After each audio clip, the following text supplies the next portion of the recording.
خەڵکانێک خۆیانە خەڵەتێنن، يعني خۆیانە خەڵەتێنن، ئەڵێ وەڵا کاکە ئەمە دیاردەی سروشتیە،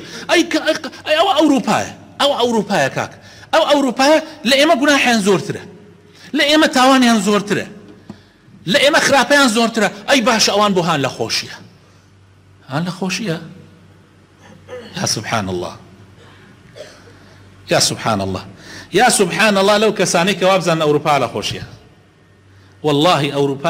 لجهنماية، والله لجهنماية. باشق قشتي لبير ما نشوف لصالي 1914 لصدي بيشو تشي لأوروبا الرويدة جنگي جهانية كم ل 1945 يا ل 1945 چەند ملیۆن کەس کوژرا و سوتێنرا و چەند ملیۆن دەربەدەر کرا و چیان بەسەرا هات؟ غەرب و ئەوروپا. و بەردەوامیش ئەمە خوای تەعالا مودەی جارێ مەجال ئەدا و دوای ئەوە ئەم جارێکی تر خوای تەعالا بەسەر ئەویان بەسەر دێنێ کە بەسەران دێنێ. و ئێسش سەرەتاکەی دەستی پێ کردو ئەوە تایبین لە ئۆکرانیا و رووسیا ومانە. ئەمجا هەر ئەو حیاتەش کە ئێستا ئەوان تایە ئەژێن، ئەوان وەکو ئالەیان پێ هاتووە، براینا هیچ فەرقێکیان لەگەڵ ئەو گڵۆپ و ئەو سبلت و ئەو سەعاتانە نەماوە، هیچ فەرقێکیان نەماوە. خەڵکی غەربی ئالەیە کە ئەجوولێتەوە مێشکیتیان نەماوە. يعني هو عجائب أنا من كاتي الله مش مقصد موني أو والله بابا أوان موبايل دروسكن أوان سيارة دروسكن آخر دي أو أخوة نقبتك أوان نقبتك أوان إسراحتي أنما ولا لجيانة أم جياني كهانتي هاي بياني حتى إيوارا بس أولا مجال يعني برونو تيكي نان بخون أيش مجال ويعني تشيش دروسكن لفيك أخون ورونا جيرجيكو بيعني زوحا الله سن أرون هيك أعقان للدنيا لما يوم لكابراك بو لأوروبا أجيهات بو بميواني يكيك للراديو كاني أم دفري خمان لقل يا لقاء يكرد منيش لنا سيارة كده سمنا فيها تماشام كرد لقل أواق ساكا كابرا ديار شاعر بو نازل مشتكي أوابو لقائي لقل كرد بيوت وتي تو يعني يكي لو برسيارانا وتي تو تماشاي چي تلفزيوني كي لم كان على آسماني كردستان كما هاش تماشاي كامان زور تركي وتي والله راسي كت ايوه وتي بالله وتي والله هيك من هنازام شي كانال لك اتيمو بو اي ابينم كانال هي لوي ايوتي تلفزيون دنيوتي برا والله هم بس يعني من هفتي جاري ام هفتك او هفتك كم ساعات يا مجال ما ايش بخيون دنوبان يشتي تري بمسر راسي كي مجال ما نيه لوي تماشاي تلفزيون كاتي او ما نيه تماشاي تلفزيون حياتي ان اوان حياتي كي جهنميه كابرايك لايفي كردوه لتيك توك لأوروبا أجي لألمانيا لو وقصية كرها كابرايك عادية يعني كسيك ملتزمني وكومنوتو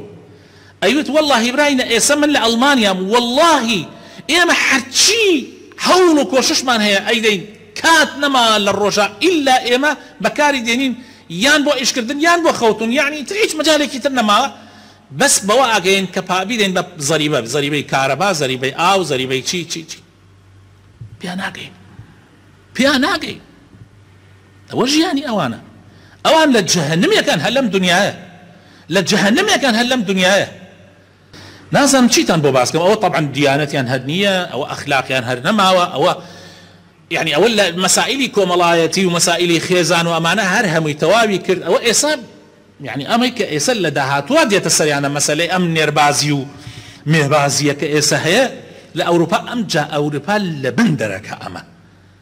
يعني أوان حرخ خوي لخو أوروبا برو كمبونة وأتشي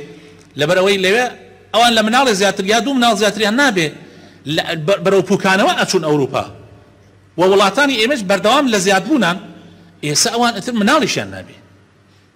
چونکە بەپێی ئەو بەرنامەیە ئەوان ئیشی بۆکەن و ئێستا خۆتان ئەیبیستنەوە و هەوڵ ئەدەن لە وڵاتانی ئێمەشە پیادەیکەن و ئینشاء الله شکست دێنن ئەتر ئەوان ئەو موجتەمەع بەرەو پوکانەوە ئەچێ و جەهەنمێکیان بۆ خۆیان دروست کردووە هەر لەم دنیایە. لەبەرەوە خۆشەویستەکانم ئەمە ئێمە هایتیایە زۆر جیاوازە هەندێکیان لەم کاس عالەمەی دواییە کە لە قەتەر کرا هاتبوون لە قەتەر زۆر معجب بوون بە حاڵی مسڵمانان